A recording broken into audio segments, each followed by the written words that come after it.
Welcome back to another episode of Beyond the Sold Sign Real Estate Unplugged. We are your host and favorite realtors, Naya and Lauren. And we're so excited to be back with you all for another week and another story. So let's get into today's story. Yes. So this person wrote in and they ended up just getting a divorce. So let's talk about it. I want to share the story of how I sold the house my ex-husband and I built together. We had been married for almost 10 years and spent a lot of time making that house our home. It was our dream home, open kitchen, big backyard, perfect for hosting friends and family. We had a lot of good memories there, so when our marriage ended, it was hard to face the reality that I would have to sell it. After the divorce, the house felt so empty. The rooms that were once full of laughter and plans for the future now felt like a reminder of everything that had changed. Staying there didn't feel right anymore, but the thought of selling it was overwhelming. Where would I go? Could I even handle the process on my own? I'll be honest, the first step was the hardest, deciding to sell. But once I made up my mind, I felt a little lighter, like I was taking control of my life again. I worked with a realtor who was incredibly understanding. She knew what I was going through, and that made all the difference.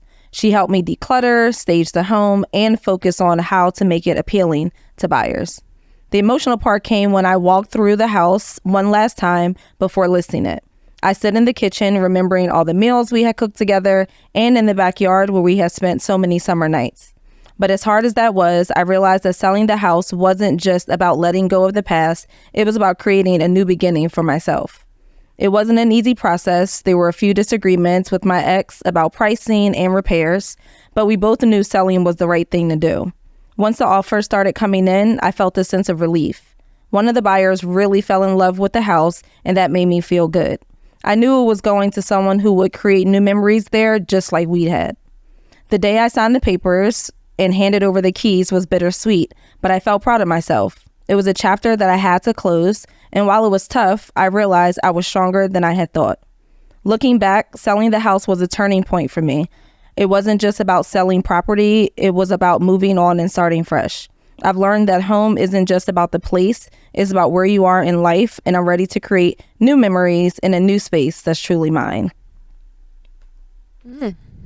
Yes. So now we haven't been in that situation, but I feel like the type of people we are, we can, relate and at least acknowledge that situation and have some type of sympathy for them and be like, okay, you can tell that you need me, as a realtor, I'm one to step in, especially if you're looking to sell your house.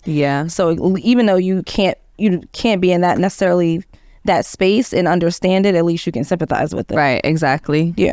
That's the first part. Just being like, hey, I know this is probably a lot right now, and because selling's not easy. It's right. Selling by itself is already not easy. So then, selling because of, something emotional like a divorce, it definitely adds another layer for sure.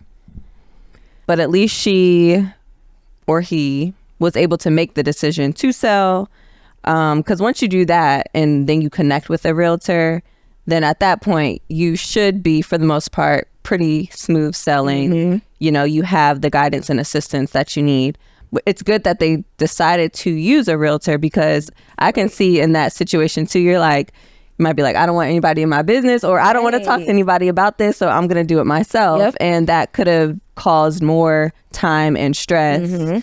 And money. I don't want to pay with a realtor. What they're already dealing with. So that was a very divorce. I'm paying money for a divorce, so now I got to pay a realtor, people to sell my house. That's too much money to sell. I'll just do it on my own. That would cost them a lot more money. That would cost them more in the end. So it was good that they were, wise enough to just let a realtor help guide them along. And working with the right realtor. I hate to say that, right? Because I swear, walking into being a realtor, I thought they were all the same. And I have learned over these past 5 years, y'all, that is not the case. Not just anyone, period. But when it comes to realtors, and they're not all sympathetic of your situation. They are there to do a transaction, make a deal, and go home. You'll never see them again. I was just working with buyers who were working with a realtor for the last 2 years, and they came as a referral to me from one of my neighbors and was like, hey, you think you can help them find a house?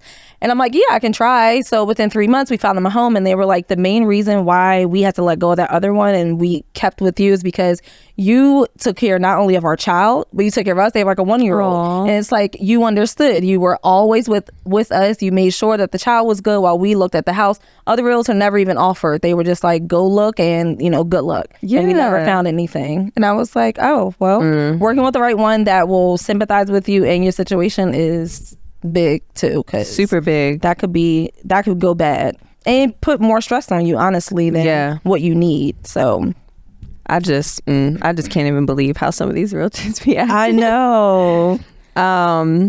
So I think since this person made the good decision to work with the realtor, they were able to have a pretty guided process with like the decluttering and the staging and getting it ready and appealing for a buyer. So I think that was good. And hopefully in that decluttering and kind of like letting go process, they felt affirmed that they were making the right decision and all that. So I really want to talk about like dealing with disagreements when it comes to the ex-spouse. So if you didn't know, if y'all are on the deed together, then yes, you have to get your ex-spouse's permission. But if you have a realtor, they can step in and kind of be the communicator between both parties, especially if y'all aren't getting along. But if y'all are both on the deed of the house, you do need to get your ex-spouse's permission.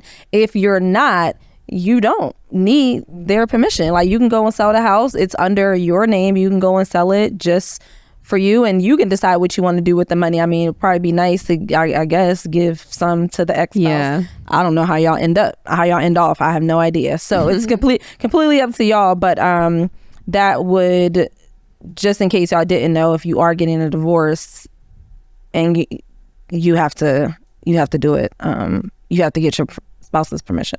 Yeah, that's a good point, because in this situation, tensions can be high. Somebody might want something one way or another way.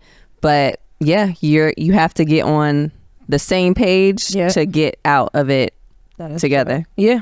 Yeah. So, and this is just a reminder, it's a fresh start. So you're closing that door. I know it's a lot to sell, but the first step is making that call or just deciding to sell, like, okay, I'm going to do this. And then make a call to a realtor that you trust, somebody that you trust and can really connect to and can really help you through this process and not make it worse than what it already is. Exactly. Yeah. You don't want to feel like this is just another, I don't know, weight thing on top of what you're already dealing with. So just take a small bit of due diligence and research and finding the right realtor, somebody who communicates with you well, someone who you just feel comfortable doing this big thing with, this emotional thing with, and then you should be pretty good to go from there. Yeah I agree. Okay. You want to give us some takeaways? Yeah. Okay. I think that's the biggest one. That is true. First get a realtor that you feel comfortable with to just let you kind of breathe. And then you should be good through the rest of the process. As Lauren was saying, think about your ex-partner in this situation. Although you all are separating, to make the process go as smooth as possible, just be mindful of being, I don't know, considerate or just so you can get it done, cooperative enough to just get it done, right? Like, you just want to get it done at the end of the day. Remember what your goals are for moving forward. So be fair, cooperate, and then the quicker all that's done and this is done, then the quicker you are, off to your new journey. So just keep that in mind. But I think that's about it. Yeah, I love that. Well, that's a wrap for this week. Thank you all for joining us again. Be sure that you are subscribed to our YouTube channel, that you like, comment, and share. You can listen along on any podcast platform, and make sure that you're following us on Instagram as well. See you next week.